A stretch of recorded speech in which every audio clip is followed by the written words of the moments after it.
Hey everyone! Hi, it's me, Bryant. I'm usually invisible, but now I'm down here. I'm Brian Francis, a contributing editor at Gamasutra.com, and I am usually your host on these magical journeys here on Twitch. Um, and we are here today doing something a little different with the Unreal Engine. Um, Over on my left, you will see that there is another face. As Alex Walrow is not joining us today, sadly, I am just joined today by David Lightbown. David, would you please introduce yourself? Sure. So I am the UX director for the technology group at Ubisoft. And today we're going to talk a little bit about the influences that led to the design of the first version of the Unreal editor that people may have played with if they bought the first Unreal game on PC and they went Hmm. into the programs files section and they saw a little thing called Unreal Ed and fired it up. Hmm. That was probably the start of a couple of game dev careers right there. So yeah, we'll talk a bit about what are some of the things that led to the design and some of the design decisions that were made for Unreal 1.0.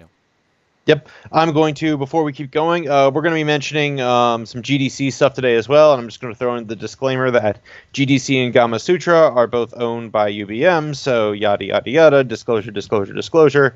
Mostly, we're here to talk about Unreal Engine and how David, I was going to say the reason I was excited to join you on this stream was that I have long been fascinated by the ways that the tools that are used to make games intersect, like they influence what kind of games are made. Mm-hmm. So every moment of game development history is a reflection of not only the creative interests of the authors at the time, but also the tools and technology they had on hand to make it. Oh yeah, Um, totally. so I'm going to be asking a lot of questions about that. Yeah, Uh, as for you all in the chat, if you have questions, feel free to ask them in yeah. Twitch chat. I'm keeping an eye out. So shout out to StatchyStat and Apo08 in there, and Seraph621, who I don't know at all. I have no idea who that is. Cough cough. Alex Barrow. Cough cough.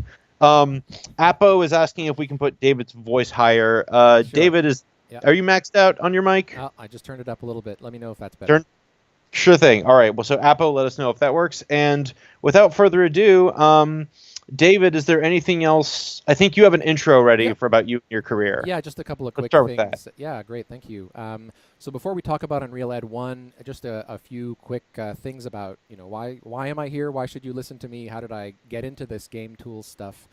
So I've been working in game development for about 15 years, and mostly focused on tools. I worked as a graphics TD for about 10 years. So when you work as a graphics TD TD, being technical director, yeah, right? exactly. So when you work as a graphics TD, you end up doing a lot of scripting and doing a lot of pipeline analysis, helping training people on how to use the tools and that kind of stuff. Which means I did a lot of plugins and scripts in DCCs like Max and Maya. Um, can you translate Oh DCC for yeah, me? I'm going to digital keep content. jumping in and That's ask. perfect. Yeah, Digital yeah, content creation tool. yeah.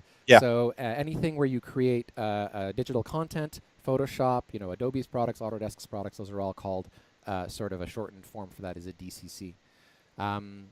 Autodesk, obviously Adobe, they're in the DCC business, every year Autodesk hands out a series of awards for people who work on their tools. And I've been working, with Maya and with Max for a couple of years. And at that point, there was a point in my career where I got they were handing out a Maya award that year, and I won the Maya award for somebody who contributed the most to the industry. So I had a lot I did a lot of work in sort of DCCs, but at that point in my career, I was sort of at a bit of like a junction point. Hmm. I was not sure how we could try to push the tools further. We were coming on to a new generation of consoles. And a colleague of mine gave me this book here called The Inmates Are Running the Asylum. And if you guys haven't, any of you in the audience haven't read it, I strongly suggest you do, especially if you're interested in technology and tools development. It's the book is about how software is developed, how software and especially tools. And when I read the book, I was amazed at how well it reflected the culture in which we often develop tools and technology in the games industry. And it was written by this guy, Alan Cooper. You can see his photo. It's interesting because when I talk about the history of what led Tim Sweeney to design Unreal 1 the way he did, Alan Cooper actually comes up in that history, so we'll come back to him a little bit later. But I had this kind of, aha moment. Alan Cooper went on to found a consultancy called Cooper, which is a usability consultancy, usability and user experience. And I thought, oh, what if we started applying usability and user experience concepts to game tools? So yeah, that was sort of my aha moment. And so I started working at Ubisoft after that. They were very nice to hire me in that sort of role to focus on UX for our technology group. And we actually, over time, it started off, it was just me. We built a small team of UX people, specifically regarding tools and technology. So we have a little team now that works on all the tools to try to make sure that they are as efficient and easy to learn as possible for all of our developers around the world. So little shout out to my UX team in case they're watching. And so the technology and the tools that we create, some of them are engine agnostic, so they can be used on a whole variety of different franchises. We don't work on a specific, the UX team and the technology group don't work on a specific franchise per se. The tools that we do are used across the board on all the different franchises.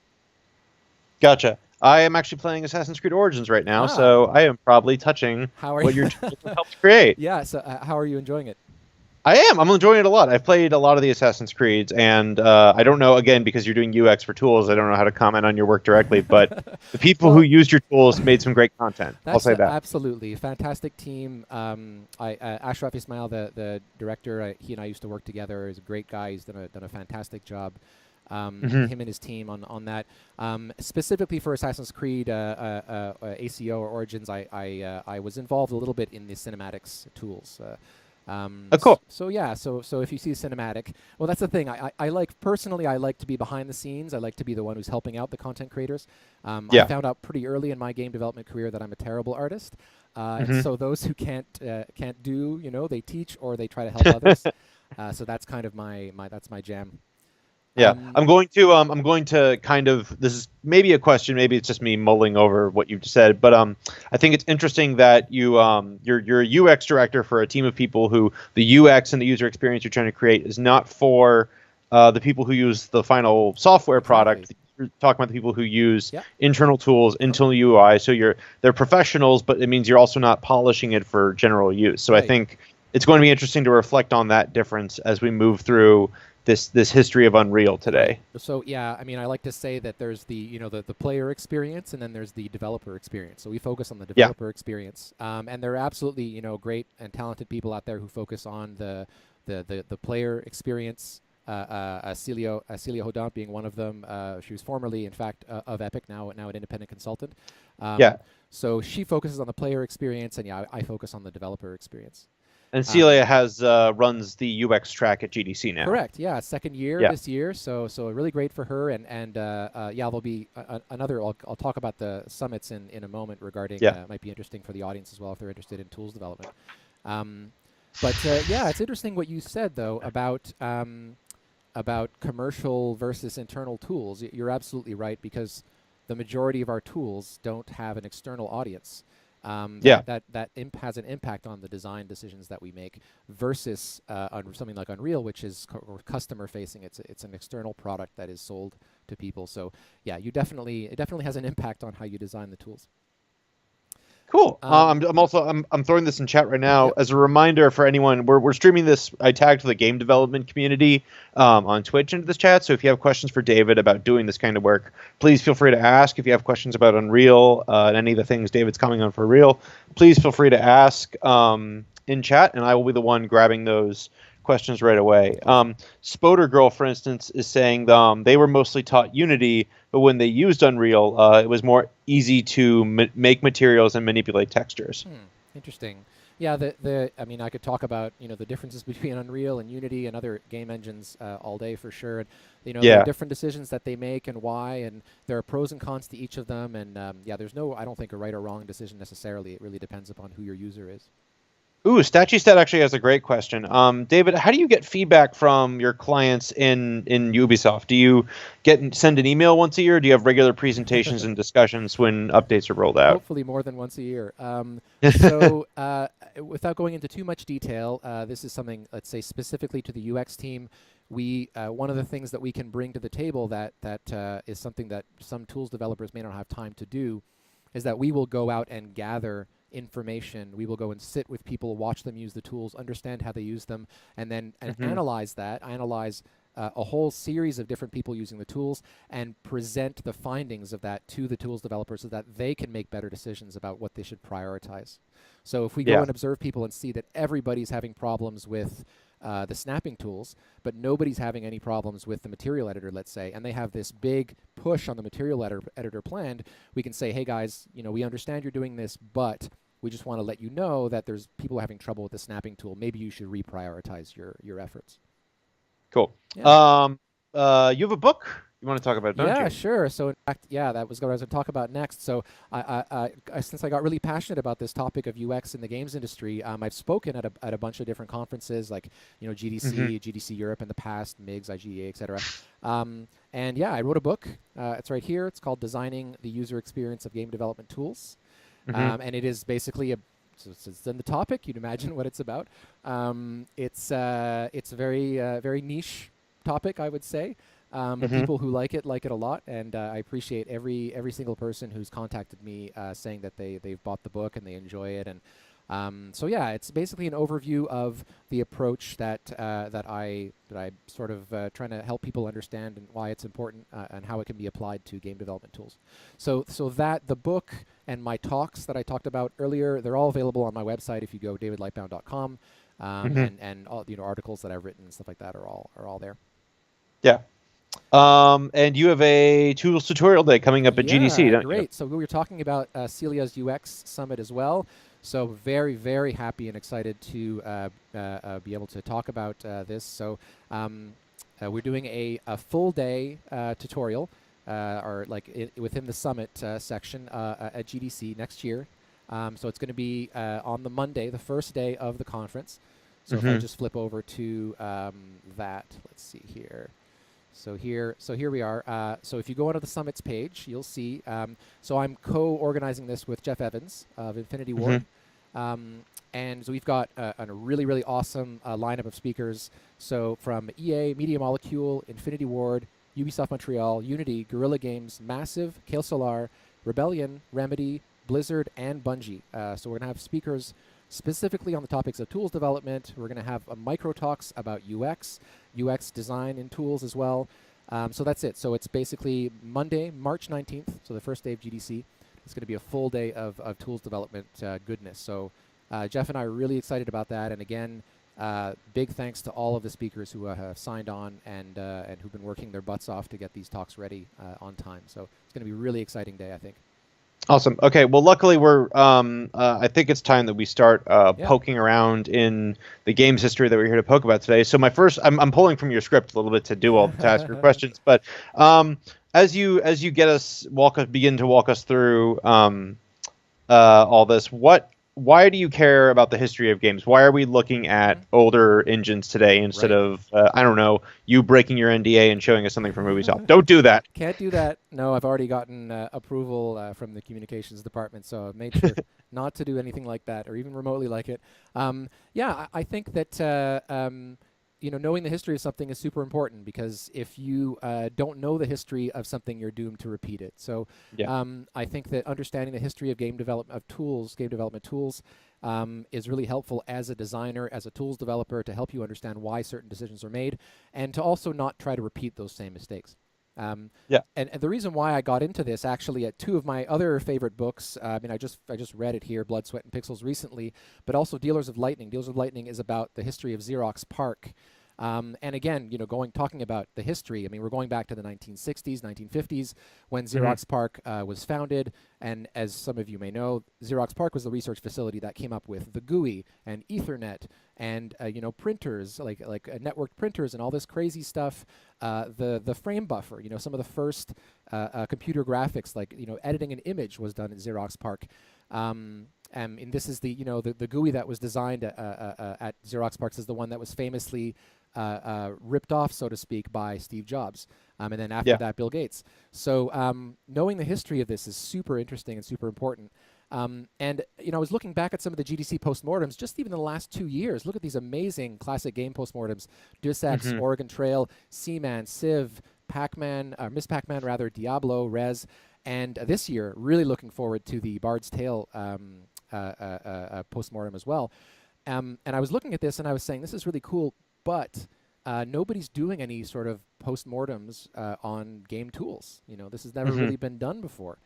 So that was where the idea came from, and I did one just a couple of months ago. The article was released on Gamasutra as an interview I did with John Romero about TED, which is the tile editor that he created, and all the influences that were behind it, and how that led to the editor that was used to do everything from Dangerous Dave to Wolfenstein, and how it was used in the history behind that. So if you guys go on to if you look it up on the Gamasutra blogs, you can see that's the article there. So it's in the same vein of trying to kind of retain this history, again, in the effort of learning more about it and not making the same mistakes. So Hmm. in that, my next step that I wanted to do is to contact a bunch of other people and see if they wanted to talk about their stuff. And so that got me a connection to Tim Sweeney, which is where I was able to sit down with him at Gamescom this year in Cologne, Germany, and talk with him about the origins of Unreal Ed 1.0. Yeah, and that brings us to Mm-hmm. Unreal Editor 1.0. Yes, let's talk Yeah, about that. yeah. So, So you're starting off with 1987. We're time traveling back to 87, and we're going to be starting off by talking about Turbo Pascal, right? yeah, basically. So it was really, really great to sit down with Tim and talk about all these different things. There's going to be another article in just like the one that you saw with Romero, going to be on Gamasutra soon.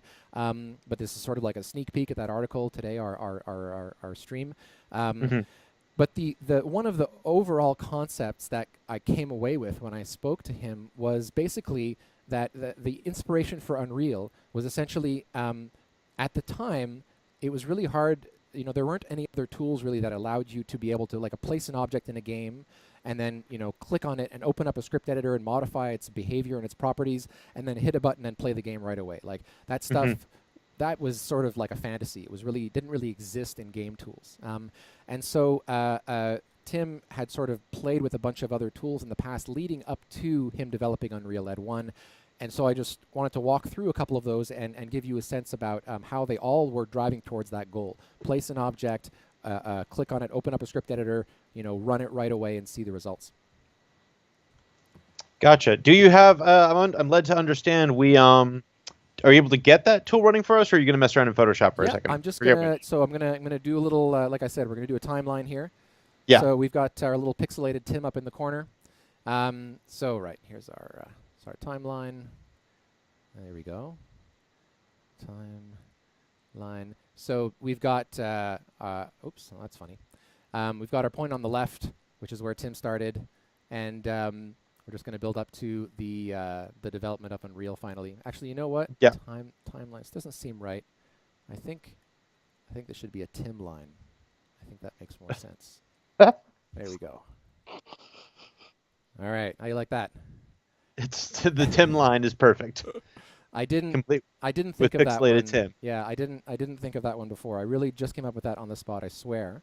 Yeah. It wasn't something I came up with in the shower. Okay, so we're going to look at 4 different points in time here that led up to some of the decisions that we see in Unreal and why. So we'll just start with the first one here, which is basically, like I said, so 1987. So we're going to talk about Turbo Pascal. So Turbo Pascal, I mean, one of the questions that I asked him was, what were some of the influences, like design-wise, that led you to design Unreal Ed the way it was. So Yeah. to do that, we're going to fire up DOSBox here. And let's see. Let's get it up here. All right. So I'm just going to got my stuff in a folder. And oops. Okay. All right. So yeah. So you're starting at the beginning here. David, just to make you feel a little sad, I'm just going Go to for point it. out that in 1987 I was not even born yet. So this era you're speaking to me of, I literally have no memory of it. Well, you can tell by my salt and pepper hair that I was around for a little bit. Yeah. Okay, so I'm a little. I don't know if I can make this bigger. I know that I can't resize the window, so hopefully the chat can see this, and let me know if they can't.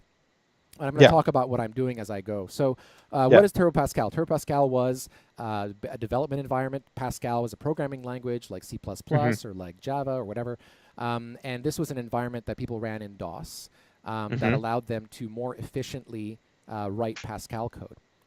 Yeah. So we have a new file here. Okay. So we've got this new file, and so I'm going to show you basically why. When Tim talked to me about why this was so cool, I kind of give you a sense about why that's the case. So here, we'll just write like a really simple program. So Could you program, close yep. Notepad real quick? I think you have Notepad floating in front of the. Is it still there? Yeah, Notepad's floating in front of the, or maybe that's on. You're showing me a different Nope, window. nope. Yeah, So it's a different one. yeah, sorry. That's okay. Continue. So yeah, so we're going to write a little program called Hello Gamasutra. So Yeah, I've got my notes down there. That's the notepad that you're seeing. As I said, I'm not a good artist. Neither am I a good programmer. But got it. Yeah, so sorry. hello. That's okay. Hello Gamasutra. Okay. So far, no, this is nothing special. I'm writing a little program, and that's really nothing groundbreaking. Yeah, But what was really cool is if I run this, okay, you can see here it pops back to the DOS window for a second. yeah, Turbo Pascal's still running. It says Hello Gamasutra down there at the bottom. yeah, And at the time, if you wanted to, like, let's say you wanted to write a program in C, you had to, like, create the C file, and then you had to open it up in the editor. You had to work on it. Then you had to save it, close it. You had to go back to DOS. You had to run a GCC compiler. Here, I just do Alt-R, boom. It runs it, compiles it right away, and I can see the result instantly. yeah. Got it. So essentially one of the big innovations here was to code and compile as you were working, as opposed to going through. So it reduced the number of steps in the process. Exactly. Yeah, So really cool. So this is one of the things again that was sort of an influence on Tim, and this idea of being able to write something, hit a button, it builds right away. You can see the output, the results, that kind of thing. This, like, at the time, there was nothing else like this, or there are very few things like this. yeah. Um, And just for historical context, so Turbo Pascal this wasn't a game dev tool, right? This was a general coding tool used you by. Well, you could make games with it. Yeah, I think there are some games, a combination of Turbo Pascal and a painting program, let's say, for example, were used for certain types of games. yeah, But yeah, and so it was a really efficient way to work, right, compared to some other ways you could work. And this idea, of having the code on the top and seeing, the output on the bottom. If you look at modern development tools like Visual Studio, you can kind of see, where this was one of the influencing factors, the layout, yeah. sort of, and how it looks a little bit similar. It is wild to me that again, like I brought up 1987 before as a joke, but it's always worth reconsidering that at one point, like many of the things that modern people who use game like tools for programming in general, whether it's for games or not, like they take these things for granted. But code compiling as you were working was not in 1980s, as late as 1987. That was not how it worked. And by 1987, go for it. It was about breaking the flow, like here I Yeah, just press a button and it builds right away, and there were a little more steps involved in that. So I think it was about that. You have this code running, you can run it, pop back and make some edits to it, pop back and forth. So it was really cool at the time that you weren't really able to do that kind of stuff. yeah, So so this is one of the things that Tim spoke about, this idea of being able to, so in Turbo Pascal, being able to just pop in and modify your stuff and then run it and then go back. So we talked about the high level idea of Unreal 1 being the ability to place objects on the screen, open a script editor and then run it right away. This real timeness of it. yeah, So that Turbo Pascal was like really about that kind of real time aspect of doing stuff. yeah, So so he, clearly probably did a little bit of work in Turbo Pascal. And if we step forward a bit to 1991, then we get to where some people would have known Tim from, and that would be from ZZT, which is yeah, a game that he developed that was on DOS. And you'll see it's interesting. So if we go back to Turbo Pascal for a sec, okay, so we have this ANSI or ASCII, a certain number of characters on the screen, the size, the color blue that we have here. I'm going to flip over to ZZT. Actually, so there's a lot of different ways that you can choose to run this. One of the easiest ways is to just go to archive.org, where they have a DOSBox emulator running right in the browser. And they have a lot of different games archived. It's really, really cool. So one of the games they have archived is EZT. So Yeah. I'm just going to click on Begin here, and it's going to fire up the DOSBox. I wasn't able to find Turbo Pascal on archive.org, unfortunately, so I had to run it that way. A lot of this stuff is like, what do you call it? It's like legacy code now. It's basically, you can grab it if you want to try it out. You can find it. So here, and same thing with EZT, I believe. So, game controller, keyboard or mouse. We're going to go, just to stick with the 1980s, 1990s theme, we're going to go all keyboard, K. Yep. And then we'll go color, C. Nice. Why not? All right. Real quick, I'm going to give a shout out to Gublista for dropping the archive.org link into chat. Thank you for that, Gublista. And thank you, Starlight Skies, for letting the game dev community on Twitch know about this stream.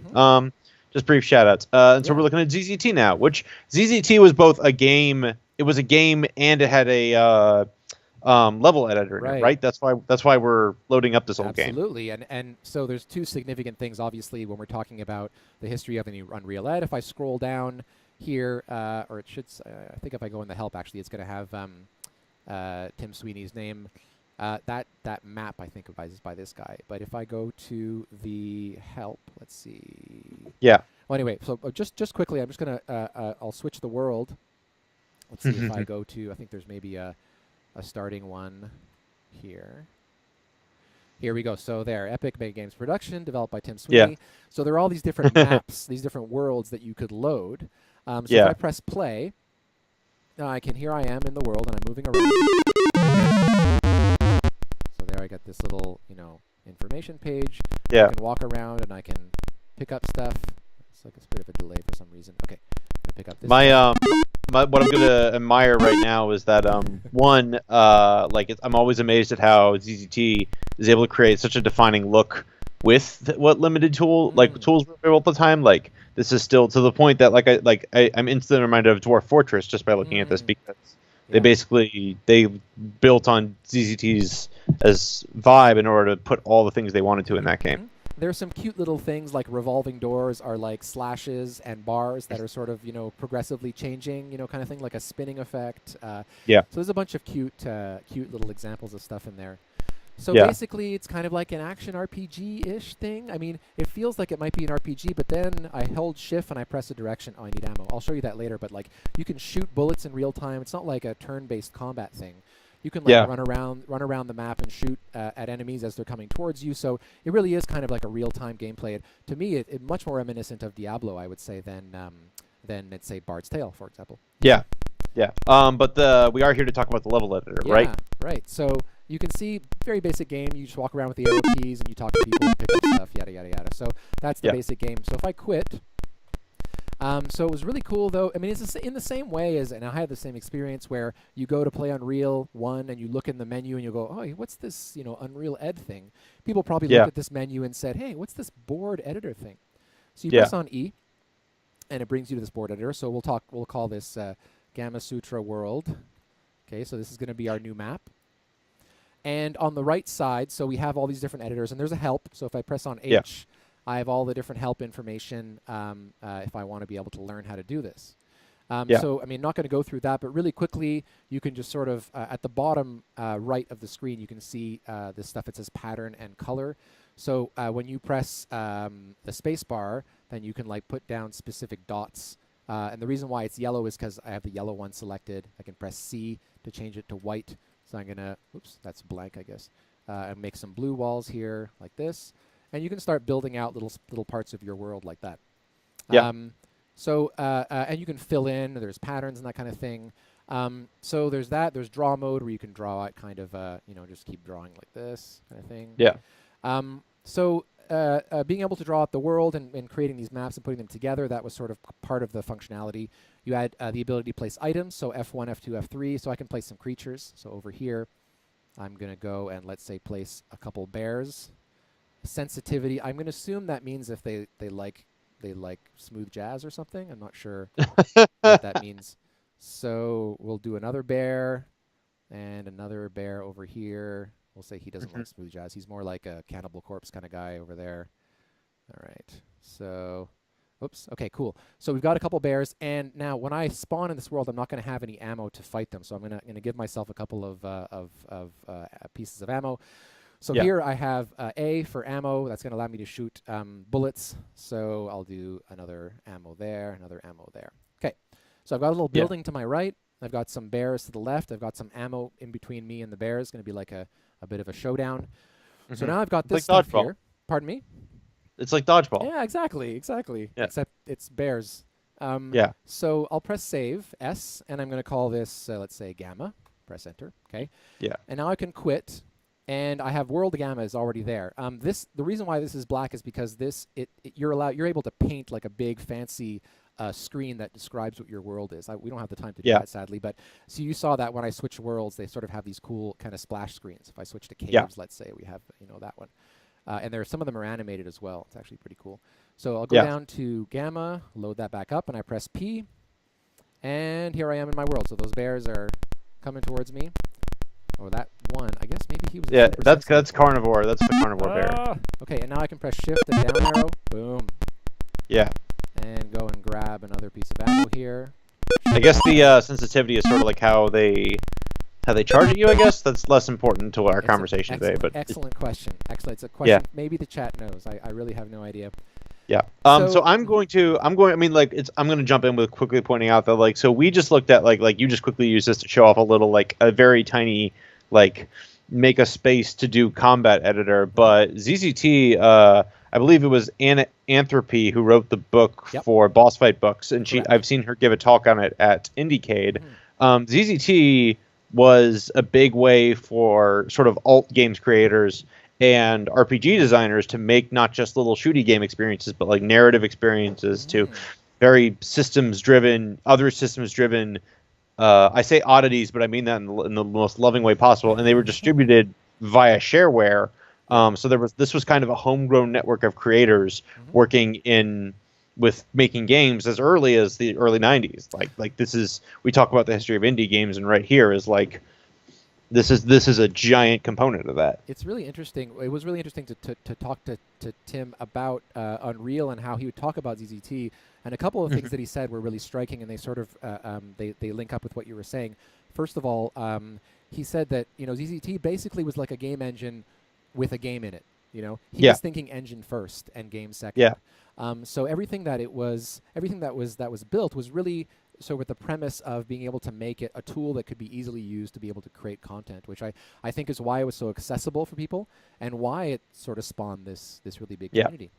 Yeah, and I think what we actually haven't said out loud yet is the technological wonder of a game editor where you can make those edits and then press play in the same way that before you could write code and then it would compile and run right there, which is a big advancement for Turbo Pascal. Right. Well, so that's sort of comes to my next point that I wanted to talk about, which is the scripting in ZZT, which is really again how accessible it was really unusual and for the time. So if we go back to the board editor, I'm just going to go and load Gamma. So we'll go back and grab our level again. So here we are back with our smooth jazz loving bears.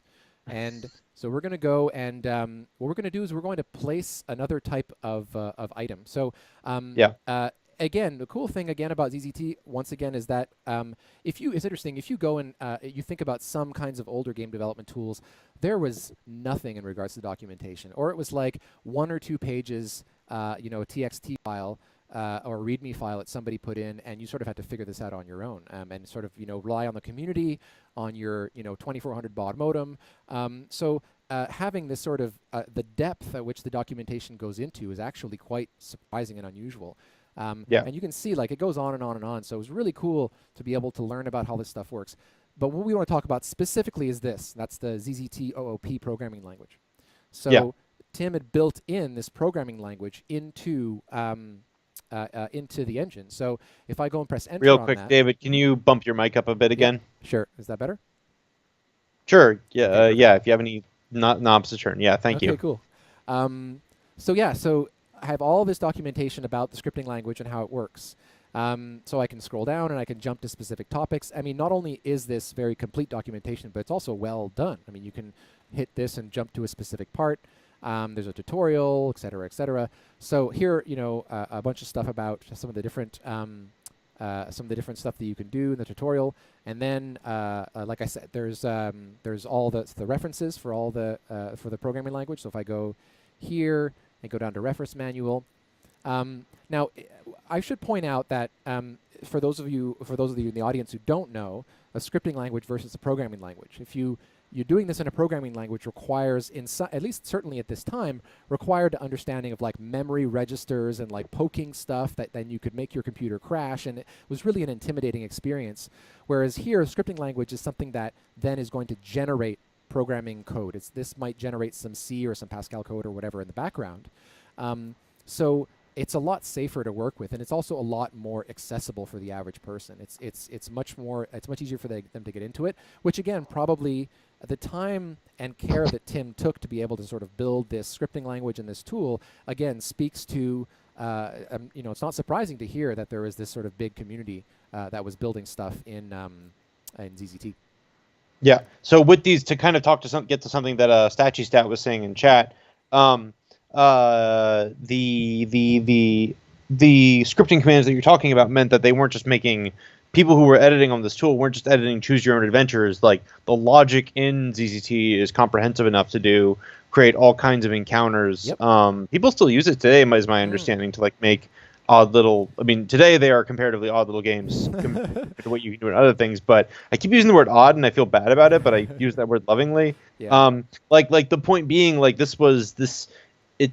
because Boolean logic is very powerful, like this tool was just loaded with enough logic to create like full out story worlds and that interact in the same way that many RPGs do. Yeah, it had a really profound impact on all sorts of different genres, I'd say. And like I said, you can see how, earlier when I was running around and shooting those bullets, how it kind of resembles a real-time, a real-time RPG more so than a turn-based one. So just really quickly, I'll show you, just to talk about that logic stuff. So we have this little cursor, and in the help we can press, we can press F2, and we can make all these different types of different, bears and stuff. We can also press O to put an object. So we have all these different on the right icons that we can use to represent this new thing that I've made. Okay, I'm going to, I'll just use a heart. Let's make it a heart. So here I press enter, and here we're going back to what we talked about when we were talking about the overall theme of this stream. Really, when we're talking about Unreal 1, is all the influences that led up to Tim Sweeney making Unreal Ed the way it was, which is you place an object, you click on it, you write it a script, and then you run the game, and it updates right away. So here we have this object we placed, then we have a little script editor. Again, a little bit reminiscent of Turbo Pascal, in fact. So I'm going to do something super simple. The /E command makes the character move east. So I'm going to go east, east, east, east, and then west, west, west, west. Okay, and then I know from the documentation that if I do pound or hashtag restart, that it's going to basically do that over and over again in an infinite loop. So I press escape. Now the character's pacing. Correct. Exactly. So imagine, what I'll do, in fact, is I'm going to let's see. He's going to go, let's see, and this is the cool thing, once again. So I want to make a doorway in front of him, right, to make sure that he's going to block the doorway. But I forgot, did I put east or west first? But no problem. I put the cursor on him, press enter, and I get my script again. So I see that he's moving east first. So basically, I want him to start on the left side of the door. So I'm going to go plot, and I'm going to put like a little wall here. You can imagine there's like a doorway. And then we'll go 1, 2, 3, 4. So he's going to walk back and forth. I don't think that's going to be perfect, but it should be good enough. Okay? Yeah. So he's going to be basically blocking this doorway here. He's going to be pacing back and forth in front of it. So I press save, enter, and then I can go back and I can load my level. Okay? And now as soon as I start moving, there he's pacing back and forth in front of that doorway. So I can try to time my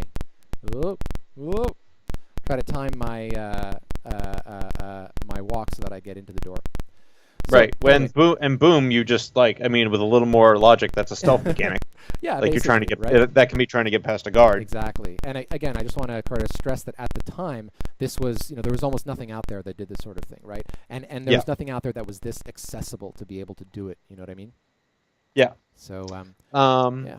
I just want to keep us on the loop here. We can go. Usually we do these streams for an hour, but just to give us more time, we can go a little over if we like.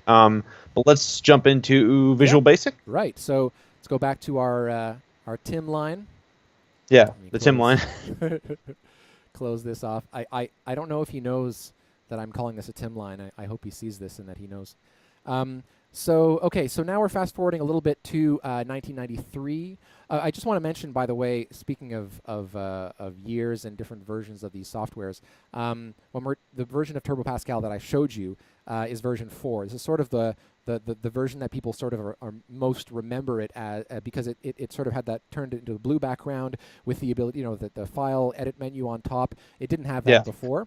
And the same thing with Visual Basic, rather, which is a bit different. I think this is version 3 or 4, I think, that I'm going to be showing you here. So I'm just going to, while I talk, I'm going to start up VMware with a version of Windows 95 running in it. I wanted to get the full authentic experience. And while this is launching, I'll tell you something actually kind of funny, speaking of the authentic experience. When I met up with Tim, like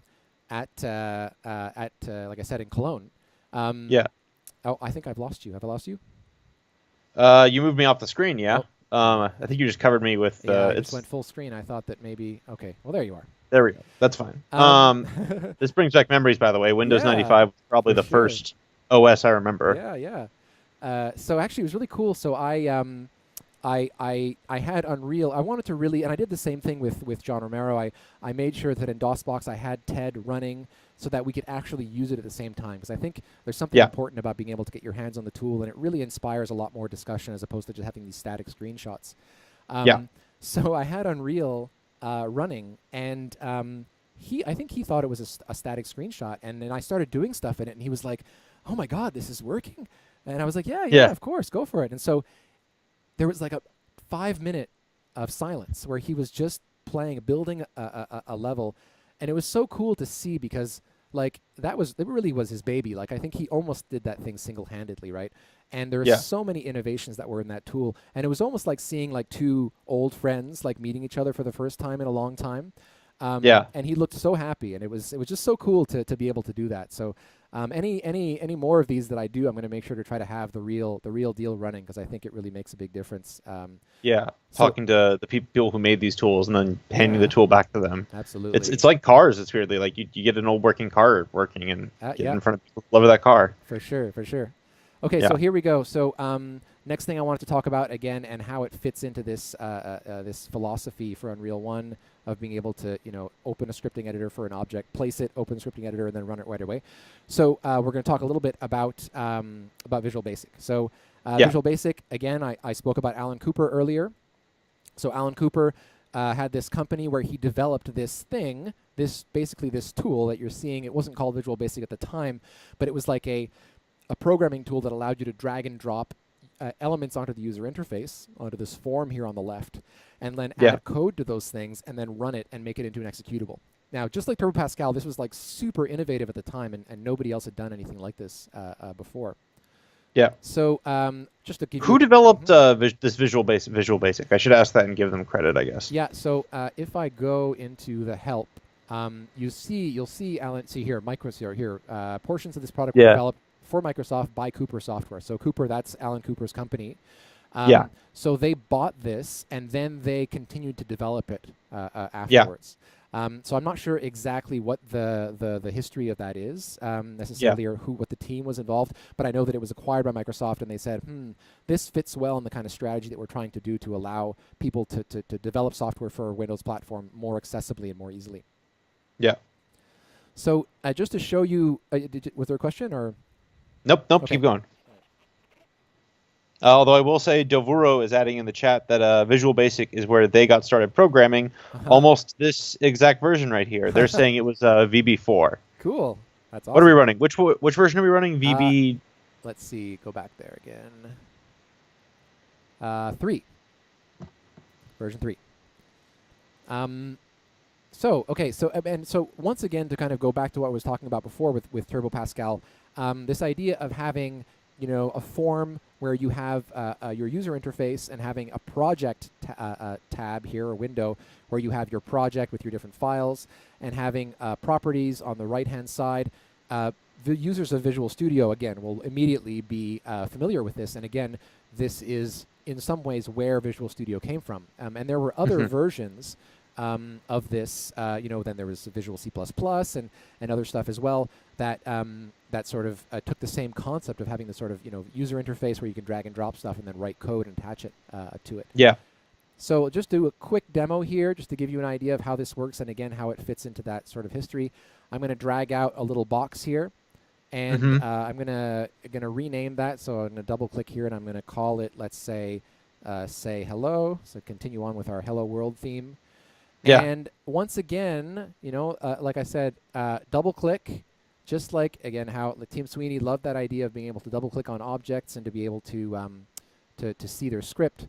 So this is the other thing. So he spoke about Turbo Pascal, then we spoke about ZZT, and then he also spoke about Visual Basic. And there are some people who may or may not know this. When we get to Unreal, and we'll look at the user interface, believe it or not, the user interface for Unreal 1.0 was actually built in this tool, in Visual Basic. This is the tool that Tim Sweeney used to build the first version of the Unreal Editor. Over time, it was sort of stripped out and replaced with other stuff, WX widgets and eventually onto sort of more modern UIs. I think Slate is the UI system that they use for the current version of Unreal. But this is where it all started. And Tim loved this tool so much, probably because it fit in his sort of philosophy, his sensibilities of being able to place an object and click on it and be able to add some script. Yeah, I'm going to add this is my noobish comment here, unfortunately, because I'm not a programmer, but this is also the logic that informs easier to use tools today like Twine. And like if this is where that sensibility started appearing in programming tool development, then like if you use Twine to make short narrative games or to test out your quests right now, this is the double clicking on that thing. I was like, oh wow, that's the interaction that like to me is second nature. It's once again, it's interesting to think of this interaction that I was using to just prototype some stuff, comparing it to this early moment in programming history right here. Right, absolutely. And I mean, what is familiar and intuitive to you comes from what's come in the past, what's come before it. The other things that you've done in your your history of using computers inform what you're going to do in the future. So if you've done something over and over again and another piece of software does it the same way, that feels natural to you. Not because it's right, but because it's just familiar. You've done it over and over again. So, again, looking at Turbo Pascal to ZZT to Visual Basic and then to Unreal, it's all the same sort of stuff. So what we're going to do is we're just going to start, I'm going to write a little line here, message box, hello, Gamasutra, okay? And we're going to, so we're going to, we can save that, but we can also just sort of build it. But I'm going to go ahead and click on this little play button up here in the top. And that's going to basically turn this into a live, as if it's an application. If I click on say hello, it pops up a little, it's very small, but if you guys can see it in the middle here, a little pop-up box says hello Gamasutra. And then I can click on stop, and it goes back to the development mode. So again, just like Turbo Pascal, this also was being able to drag and drop UI components. This was pretty groundbreaking at the time as well. It's interesting just to drop. Okay, so like we started with Turbo Pascal in 1987. Now we're in 1993, which is a mere 6 years later. And while it's like I could just wax nostalgic about how big that tech jump is. It's interesting that the addition of the mouse between those 2 years, because you started off in Turbo Pascal just using the keyboard. And like this, like all these mouse interactions being built into the tool is fascinating to see how the tool changed. Because especially with this, like I'm looking at the GUI around your editing space here with all where they've laid out these other interactions for you to use. Yeah, this could be a couple years. Well, this version probably is a couple years later than that, I should say. I think the first version of Visual Basic, probably so 1993. So this might be a couple years after that, given that we're running it in Windows 95. So more than 6 years, but still, I mean, not a huge jump, right? Absolutely. So now let's try to do something a little bit fancier. What we're going to do is we're going to put in a text box here. And I know that my text box is called text1. So I'm just going to write a little bit more stuff here. I'm going to say, let's say we'll have a string, and then text1.text, and we're going to read the value of whatever we type in there in here, and I'm just going to say let's see, hello, comma, S. Okay, and we'll give that a shot. So once again, I just press play, and I click on, so David. There we go. Hello, David. So, again, very, very easy to use, and you can see how you can jump back and forth between the two. So I press stop. And this whole idea of pressing a button to debug and that kind of thing, in a Windows environment like this with this drag and drop stuff had never really been seen before at that time. So last but not least, I'm going to go ahead into File here, and I can go Make exe file. And again, though some of you might remember that there was no desktop at the top, you had to go into Windows and then down at desktop. That's where my desktop is. And then I'm going to call this just like project1.exe. Click OK. And my exe shows up there on my desktop. I'm going to go ahead and exit out of Visual Basic. No, I'm not going to save. And nope. And then I have my little exe, my little executable right here. Double click. Yeah. And then I can say Gamasutra. Gamasutra, yes. Hello. Hello, Gamasutra. Cool. There we go. Before we jump to just to kind of build off a discussion that's happening in chat right now, before we go to Unreal Ed, the Unreal Editor, I kind of want to pause and ask us to like look back on these last three editors we've looked at. You said before at the start that we're doing this exercise because those who do not learn from history are doomed to repeat it. What do you? We've talked about a lot of the great additions that have come with these programs, but what history are you interested in paying it? In your personal opinion, are we paying attention to you here, and what lesson are we sort of trying to keep our eye on the ball for about how people interact with tools in order to make games? Yeah, so that's a great question. I think in my work, in the context of my work and what I'm passionate about, specifically when it comes to interaction design and user experience design, is in interaction patterns and the way that we, earlier you'd spoken about double clicking on something and sort of that felt natural to you. I think one thing that we are at risk of doing sometimes as we develop tools is to try to reinvent the wheel and to try to do things in a new and a cool way because either A, we think it's interesting, or B, because we want to do it for fun. And unfortunately, those two things end up hurting the end user, which is really the person who is actually using the tool to make the content. So even though, yes, it is fun, and I mean, I do a bit of programming, and I understand that it is fun to develop your own thing and to figure it out. It's like a puzzle. You want to understand it. The reality is that if you're making this for somebody else and you're not understanding how they want to work, how they're accustomed to working, what came before that, what other tools they use, if they use Photoshop and Max side by side along with this tool you're developing, and the way that you do things is totally different from how it's done in Max and Photoshop, it's going to be jarring for them to jump back and forth. It's also going to be harder for them to learn the tool.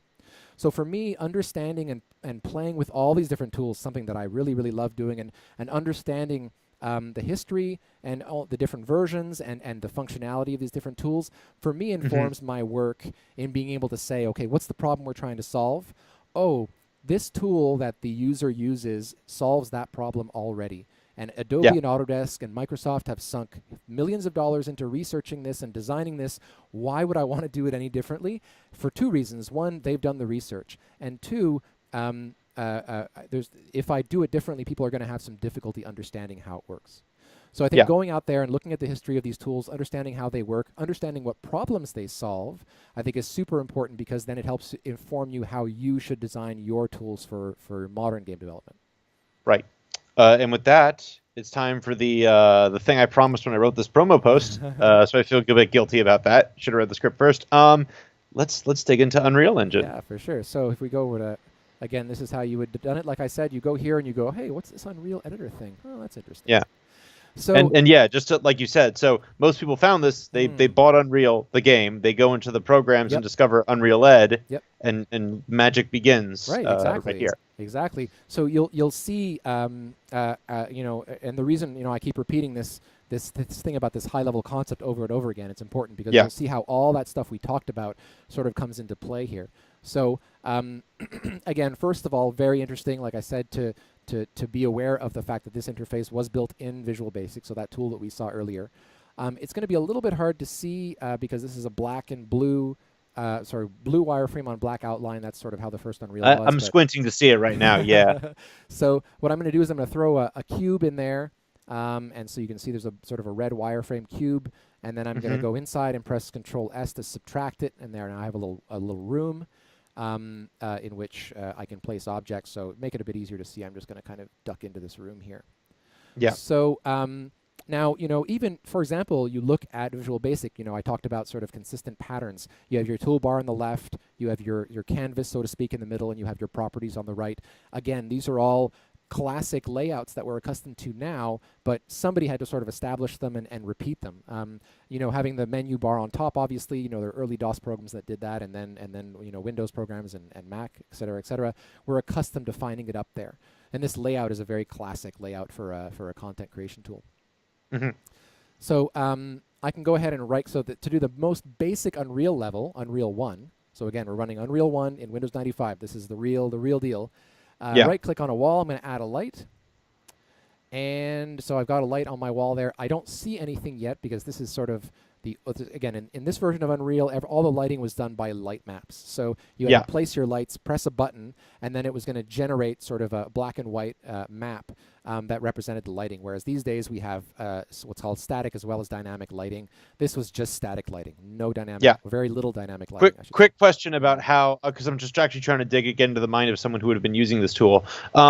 The light map that you just placed, the static lighting that you just dropped down in there, is that light shining on the wall, or is it sourcing out from the wall onto the rest of the room? Because I actually think that's a good thing to point out about, like, all I'm seeing through Skype right now is just the torch on the wall, which in my mind it creates a like 1 or 2 possibility, and I assume I would have to if I had this in front of me, I would load it up to see what I just did, which is the revolutionary thing you pointed out. But I'm curious, just while we're interrogating tool assumptions, like I'm curious about what that meant. Sorry, I turned that off. So this you'll see as I generate the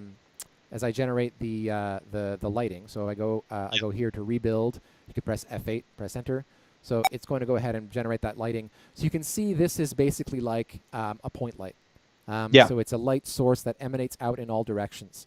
Later versions of Unreal, they would have, like in versions after this, like version 3, they would have an S or a D on the light to indicate whether it's static or dynamic. Whereas this was just the torches. You would place them, you would set the color and the intensity, and press F8 and enter, and you would generate your light map.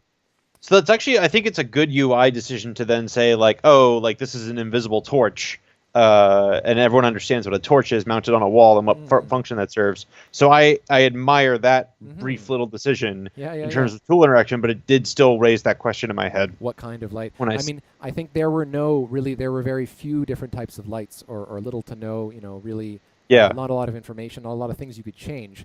I mean, already. If you recall, maybe, but at that time, being able to do lighting like this was incredible. Like Unreal had some of the best graphics, and a lot of that was the quality of the light maps that people were able to place.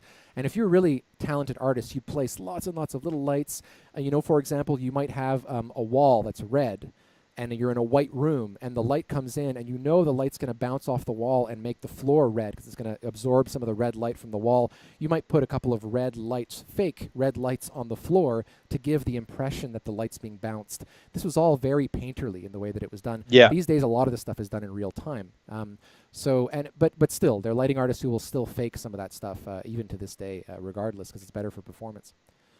So I'm just going to do the one last step that you need to be able to play an Unreal level is to be able to place a player start. So on the right-hand side here, I have my inventory, and I'm going to add a player start right there.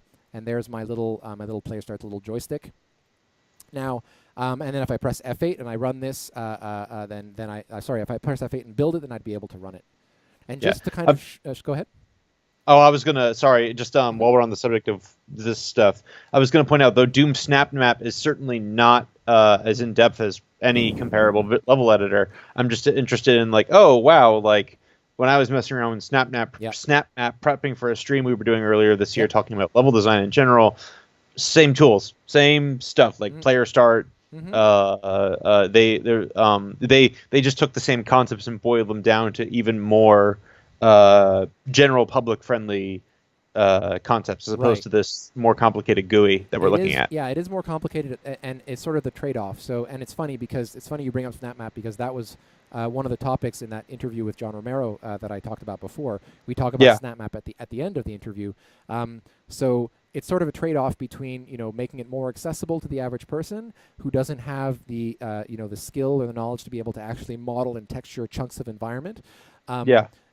but then the trade-off is that something like Unreal is much more more flexible, more powerful, but then also a little bit more difficult to use. So it's sort of Yeah. that trade-off you have to make.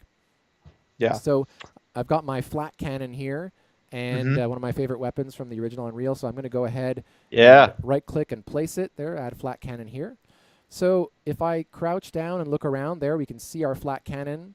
And Hmm. so, again, to continue with our theme of how Unreal was architected, if I right-click on here and I go Edit Script, then it's going to pop up the Unreal Script Editor, which, again, it's funny, when I was talking to Tim about the design for Unreal, and he said, ZZT, Unreal, it's just a natural evolution for him. It's kind of almost the same thing. And you can Yeah. see how similar it is, right? You place this object, you press a key, and it brings up Yeah. the script. Even blue background, like it's almost very, very, very reminiscent and similar to Yeah. ZZT. So if I scroll down here in Unreal Script, here I have all of the logic for that flat cannon. And again, so I can grab, place my object, right-click, edit script, modify it, press build, and play. And again, very similar to how Sorry. Turbo Pascal and how Turbo Pascal and Visual Basic and ZZT. You can see how all three of those softwares had an influence on how he designed the first version of Unreal Ed. Yeah. And it's interesting. I mean, I'm glad you popped open that code base right there because I mean that's the difference in like there was a point where you could only make games by editing the code, and now at this point in tool history, you can make game like you still need a coding person. Like obviously, like Epic had people working on the engine itself, but there was a team of people who could now, instead of having a chunk of their brain space dedicated to code and how code works, they could dive into the tool and use the growth of interface that we've talked about today to begin building out levels and begin thinking about things like player logic. And actually, if for everyone in Gamasutra in the chat, if you want to go back and watch the level design panel we did earlier this year, it's in our video section up there at the top, or actually scroll down and click past broadcasts.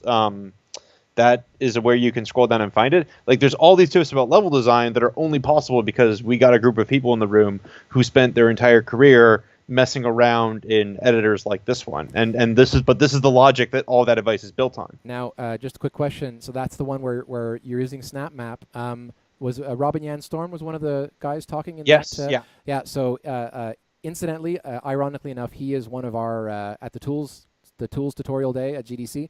He's going to be one of our speakers talking about UX and tools. So very happy to have him on board as well. So very interesting Robin's guy great. And a good speaker. Absolutely. He has a lot of talks in the GDC Vault about making tools for your He certainly does. your tools team. And again, like a lot of our conversation today, just for those who joined later in the chat, we're talking a little bit about how games get made and how they're also and how they used to get made, but we're also like thinking about if you're a person like David and your job is to make tools for your team, because obviously companies like Ubisoft don't use Unreal or Unity unless they do, and I just don't know that. They have proprietary tools. A lot of companies have proprietary tools that they use to make their games because not every game can be made with Unreal or Unity. And the logic of building those tools is what David was discussing about earlier in the stream that he has immersed himself in. So if you find yourself in that work, that is partly why we are here today, digging through Unreal. Yeah. Now, David, I'm looking at your script here, and we're sort of. Is there anything else that you want to highlight about Unreal while we're in here, in terms of building on that logic? Or I guess actually, like if we're gonna send Unreal, like we've opened up Unreal Editor, where did things go next? Like what things an Unreal Editor were like? What was this software the foundation for the next line of tool software? Yeah, that's a great question, and that's again something else that I asked Tim Sweeney in the interview, and absolutely. Unreal Ed had a huge impact and influence on a lot of other tools that came afterwards. What was interesting is at that time, he talks about how he and John Carmack were sort of having this sort of back and forth one-upmanship battle, where he would implement some stuff in the graphics engine in his tools, and John would do the same thing, and they would go back and forth. They'd be releasing these cool screenshots, and it's really cool to see how they were sort of challenging and challenging and trying to one up each other.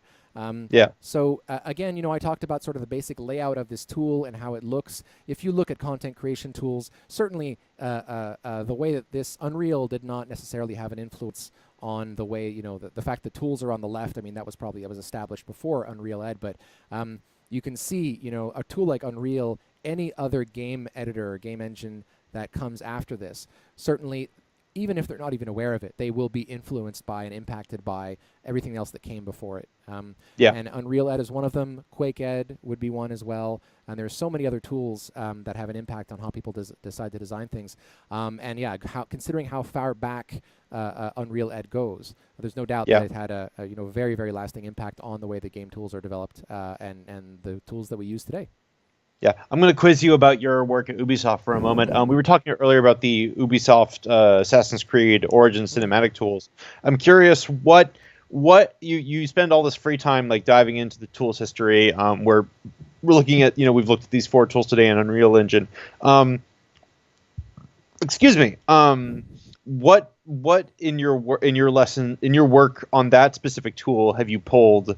How have you linked your research with your work on? I'm very curious about that specific tool. Yeah. Because I want to sort of poke inside your head and see how David Lightbown makes things better for people who want to make games about assassins. It's funny actually. I mean, I can't really necessarily talk in too much detail, but I can say that, like I said, if you are going to build a cinematics tool for a game engine, it is, I think, imperative that instead of sitting down and starting to write code right away, that you familiarize yourself with how these problems are solved in other softwares as much as possible. So in the case of a cinematics editor, go and look at Premiere, Adobe Premiere, go and look at After Effects, go and look at any other nonlinear editor, even audio software as well, Ableton, Sonar. Yes, they're for editing audio files, but the way in which they represent a timeline and how you drag and drop your elements and how you manipulate them, there is a consistency in some elements of how you do that. And I think it's so important to go and look and figure out what those consistent elements are, and to try to make your tool resemble those consistent interactions as much as possible. Because if somebody's used Premiere or any other nonlinear editor and they open up your tool, they'll be very familiar with how it works right off the bat. And I think so, especially in my work, like I said, one of the things that I spend a lot of time doing is just research and being familiar with the tools that are out there, being familiar with their history, obviously, like we spoke about for the last hour, but being familiar with the tools that are out there, how they work, why they do the things the way they do. Because just because somebody does something a certain way doesn't mean you should. You want to question some of that sometimes. But if you see, I kind of think about it as sort of like natural evolution. There are some species that have evolved a certain way and they're in a certain environment and they've died off. And the same thing goes, I think, with certain types of software and interactions. If an interaction is difficult to use, or many interactions are difficult to use, that software might not have as much success being adapted and being used by people, and then it dies off, and the ones that have more easier interactions are going to survive, and other people are going to look at those and evolve themselves off of those, So it's like a survival of the fittest to a certain degree. And I think that, like I said, it's not necessarily really our job to reinvent the way that we use these softwares. Go out and look at how other people have solved these same problems. So spend some time, and I think it really saves you time in the long run, because instead of coming up with your own idea, look at how other people do it, implement it that way. Your users will find it more familiar, and also you're going to save time as opposed to designing it yourself. You sort of have a great example right there that you can play with and understand how it works. Yeah. I think we're starting to approach the end of our time with David Lightbown today. But I will say that we are planning to do more of these streams where we just crack open old tools and bang them around and ask about their UX history. So I'm going to invite the chat quickly. We're not wrapping up yet. I'm just going to say, chat, if you have questions, get them in now, because I will pull them for you. I will ask them for you. I will attempt to spread knowledge throughout the world. Just get them in now, and then don't complain to me later if you don't get them in now. Anyway, while that stuff is hopefully coming in, because I'd love to hear those questions and answer them. I've been trying to line up a whole bunch of other interviews with other people regarding old game tools. Like I said, I did the TED editor with John Romero, but he also expressed some interest in going and revisiting some other tools as well that he worked on. So I'd love to kind of jump back with him and go deeper into some other tools that he worked on in addition to TED. Tools for Quake and other games as well. And other developers. I mean, there's so many other interesting tools out there that go way back. I'm hoping that we'll have more of this content. And like I said, so many great GDC retrospectives at GDC. Let's start to see more tools retrospectives as well. Cool. David, I'm going to ask you a couple more questions of my own before we close out today. I have two different questions. The first is, how do you feel that mobile UX and the fact that the next generation of computer user is going to have a lot more experience with mobile UI, like interacting on mobile devices with touch software? How do you think that's going to affect your line of work in, I guess it would be like 15, 20 years' time? It's a great question, and I think, not to sound like a broken record, but I go back to what I was talking about before about the importance of understanding what else is out there. So there's two things. First, for me, it's about trying to continue to be in the loop and understand how people use these tools, what they like to use, what they don't like to use, and why. So being aware of, if there are sort of I know there are some 2D side-scrolling level editing applications on iPad. You can build levels; they've been around for years, right? And the way that you interact with that, or a Mario Maker, the way that you interact with Mario Maker is different certainly than the way you do with Unreal. So understanding those interactions. Think about, for example, drag and drop on a tablet, right? If you drag and drop on a tablet, you can't necessarily hover your mouse on something, right? When you hover your mouse on something, you get a tooltip. You can't hover your finger. Certainly, there are some tablets and phones that detect that kind of thing. It's not necessarily a natural interaction for some people. Maybe it will be one day, but the idea of hovering doesn't exist, right, necessarily. So you have to design around that and understand that. So again, being aware of what the constraints are of that platform, what are the consistent ways in which you interact, is one thing. The other thing I think is, for me, what's most important is it's not so much about the platform as it is about the task that you're doing. So, for example, if I have a tool, and so late last year, or rather it was this year, earlier, many months ago, GDC, there was a talk by the guys at, it was at Insomniac, I think, where they were talking about the web-based tools that they built. And they'd released a version of these tools that were running in a web browser, and the users who were accustomed to desktop content creation tools opened up these tools that were designed like a web application. And the first thing they said was, hey, where's the file menu? Where's file edit view on top, So they were, because their task was to use a content creation tool, they were expecting it to look like a content creation tool, a classic one, regardless of whether it was running in a web browser or whether it was running on the desktop. So understanding, I think the task informs the way that people interact with interfaces much more than the platform. So, for example, the way that you edit a photo in, let's say, I know Adobe has this, mobile version of Lightroom versus the way you edit it like in sort of the stock Android or stock iPhone photo editor, there's going to be a difference in the way that they're used. And also, Lightroom is sort of a more professional tool. So it's going to have a different kind of interaction that is sort of more advanced, right? So I don't think that it's like if it's mobile, it should be like this, and if it's desktop, it should be like this, and if it's web, it should be like this. I think it has a lot more to do with understanding what's the task that you're doing, and providing a familiar experience for people who are doing that specific task. I have my last question, but Spoder Girl would like to ask: would you say that these engines opened up greater possibilities for teams wanting to develop games together? Which one specifically? Like, all four we covered today. Okay. From Turbo to Unreal.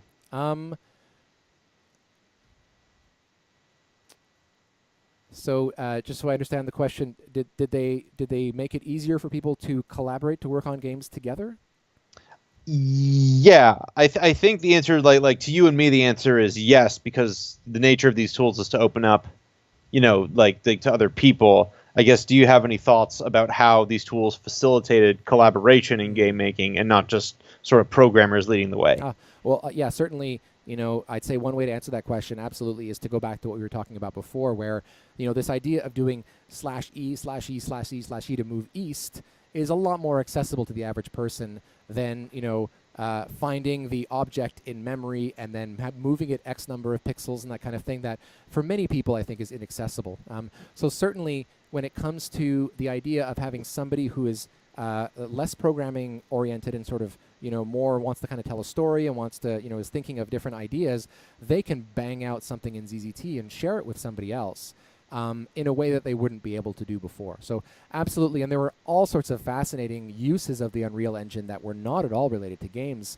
And that continues today, absolutely. And this is allowing, and certainly we're seeing in the case of the Unreal Engine, having it being used for cinematics, like in the case of Rogue One, for real Hollywood movies, the Unreal Engine renderer rather, being used to render actual frames that you see. That kind of thing makes it a lot easier for people who are maybe less, who don't have a certain level of technical competence to be able to, try out ideas and share them with other people as well. So certainly, I think making the tool more accessible makes it a lot easier for people to come up with these crazy ideas and share them with others and collaborate together. Yeah. My last question for you as we go out today. You working under the Ubisoft Technology Group, you are, at least to my understanding, working in the middle of a company that has studios around the globe. There are people who speak different languages. I think as game development gets more global and grows, we're also dealing with the fact that different languages literally have different ways that words are structured. So as a person who makes tools for other professionals to use, if those professionals come from another language, do you have any thoughts about interactions for other languages and cultures, I guess, that's a great as like looking towards the future? Yeah, it's a great question. It's certainly something that I've thought about and I've been asked before, and I've done some research on this. My understanding, again, and it goes back to what it is that you're familiar with. So there was a time when something, let's say, for example, like Windows, was not made to adapt to other cultures. And it was made to, with a specific set of cultures in mind, a specific set of languages. But it was used outside of those sort of cultures and those languages. And the people who use it have adapted to it, and that has become what they are familiar with. That has become their normal, so to speak. So my understanding is, yes, you can have certain cultures where colors have a different meaning as opposed to what they mean here. But again, based on the research that I've read, my understanding is that in the context of a computer software application, people understand that this is a different context and that red, for example, might mean error and doesn't necessarily mean something that's more applicable to their culture. So they're able to separate the two and understand that in this context, these icons and these colors mean this, and in my cultural context, it's different. However, there is something to be said about developers understanding those people. This is so key. Understand the people using your tools, understand what's natural to them, and try to adapt your tool to make it familiar to them, and it'll just make it all the more easier to use and all the more comfortable and pleasurable for them, and they'll use it more and more, tell their friends about it. It just kind of has a snowball effect from there. Ooh, before we go, Magic Slinky actually has a great question. I'm gonna reword a little, Magic Slinky, just to phrase it for David. But I thank you for asking it. Do you think game engines might allow for, but also limit creativity in the games that are developed using them? So, David, what I guess for you is, if what Magic Slinky is, if I'm interpreting him right, like the idea that a game engine might limit what someone wants to do, what happens in your kind of line of work? I mean, you're probably going to say the same thing you've said 5 times, which is study how they use it. But like, what is the process for adapting a tool when it's not able to do something that fits your client's creative vision? What is the process for adapting a tool when it doesn't?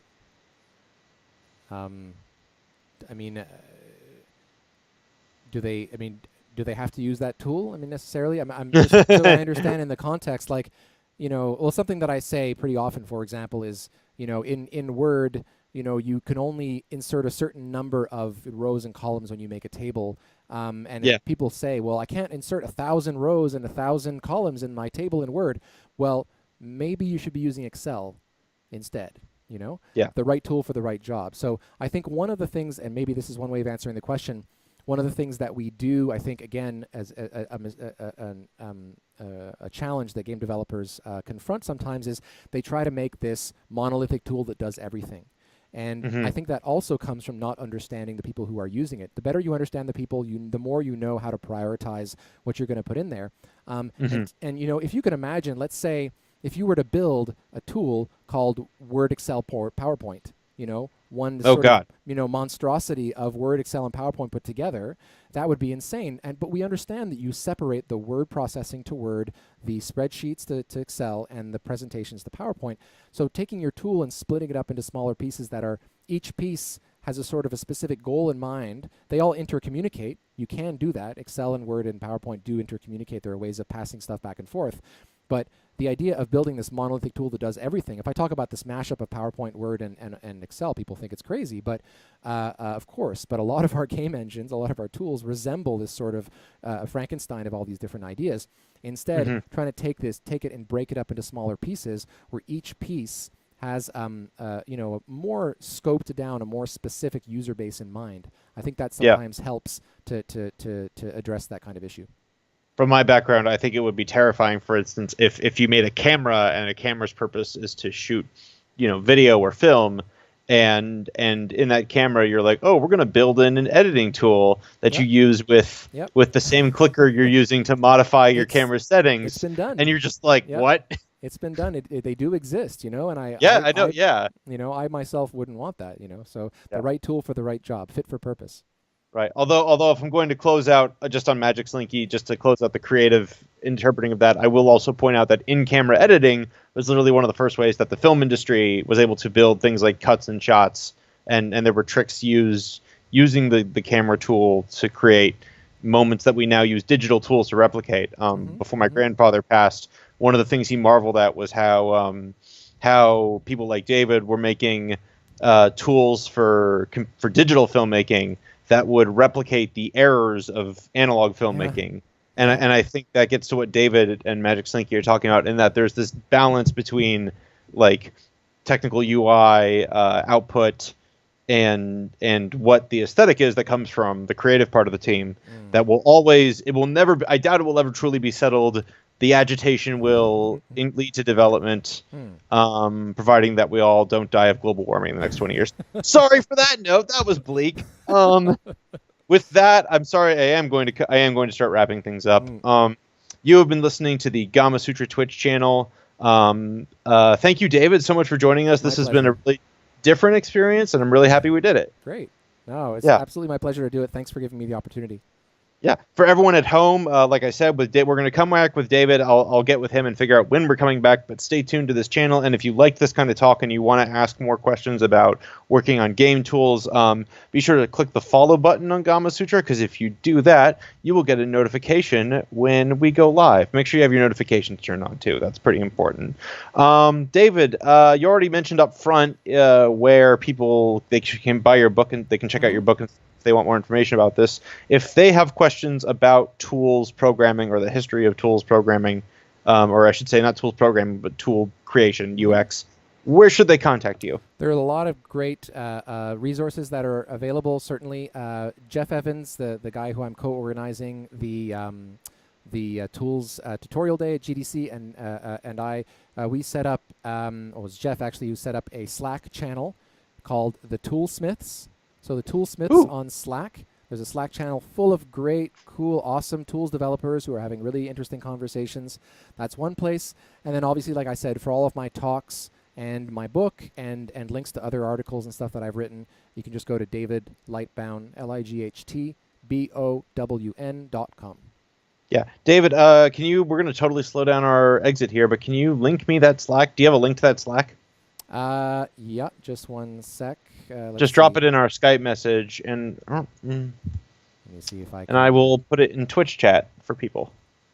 See if I can do this. See if that's going to work.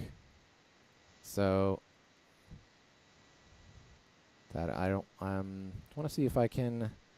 I load up Slack here. But yeah, I'm trying to remember if it's Toolsmiths or the Toolsmiths, but I'm pretty sure it's the Toolsmiths. Where am I sending it to you on Skype? Yeah, just drop me the URL there. Perfect.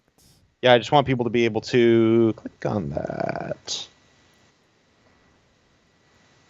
Okay, here we go.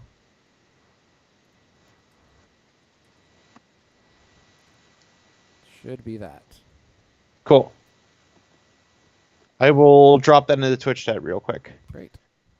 And David, now everyone gets to watch how the magic is made. Would you please do me a solid and click on standby and then mute our audio, because that's how we're going to shut this down. Thank you, everyone. Thank you very much. Yeah, thanks for joining us. Bye.